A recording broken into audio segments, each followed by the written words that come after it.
Magic often needs material components, and those need to be of high quality. That's what the rules usually tell us. So if you need a gem worth 500 gold, but yours is 496 gold and 5 silver, or if your bad guano has been cut with chicken droppings, your spell, ritual, or attempt at crafting a magic item will simply fail. That's not as interesting as having them work, just not very well. So that led to me wondering, what if I bought 2 tons of copper to make a golem, but the copper merchant was not very reliable? Introducing the Verdigris Golem. Named after the patina copper develops in contact with acid, this bluish-green golem comes with some unintended features. Now, I like lore more than I like stat blocks, so I will present the golem in a system-neutral way. That said, D&D and Index Card RPG stats are under the video. I'll start with 4 of what I consider its core traits, we'll discuss how to use the golem, and we'll wrap up with a couple of optional traits.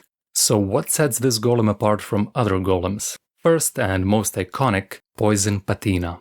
Dealing damage to this golem makes some of its patina airborne, and verdigris is toxic to people. I would simply have the person who struck it in melee take some poison damage. Your system's rules for holding one's breath might come in handy.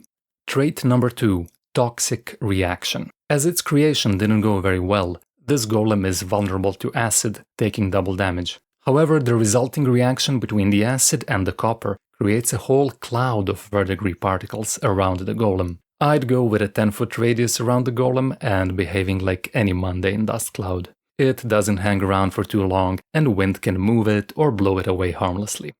Trait number 3, its limbs can fall off. I call this one shoddy construction. Do this when it's taken a lot of damage. Could be in a single strike, or when it's fallen under half hit points, or maybe when it fumbles an attack. Just go with your gut. The severed limb, however, does not drop limp. It's still under the control of whoever is controlling the golem.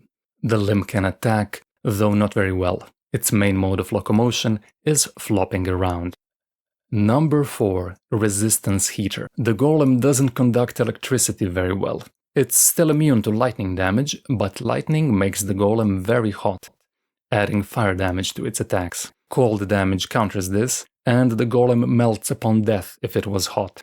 See how your players handle 2 tons of suddenly molten copper. I also like the idea of making it hotter and hotter every time it's hit by lightning, melting on the 4th hit regardless of hit points, but it gets much to keep track of. When it comes to using this creature, keep one thing in mind. It's not very good on its own. Half of its abilities, Toxic Reaction and Resistance Heater, are unlikely to be triggered by the players at all.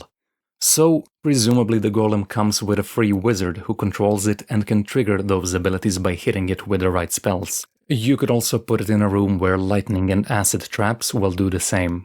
Foreshadow what this creature is with jars of acid and some colorful corroded copper. Maybe the PCs walk through the wizard's laboratory before fighting the golem. They could also find the wizard's notes from creating the golem and a clay tablet with a written complaint about the copper merchant. Finally, foreshadow all of that airborne poison by showing the wizard wearing a mask that's been stained verdigris. The Verdigris Golem is large, but statues come in all sizes. If your players need a colossal challenge, have them fight the most famous verdigris lady, the Statue of Liberty. I wouldn't run the golem with more than its core traits, because it would be too much to keep track of. But here's 3 more if you're up to the challenge or want to swap them out. Optional trait number 1. The golem tastes bad to rust monsters. Do with it as you will. Actually, this one's mandatory. Optional trait number 2.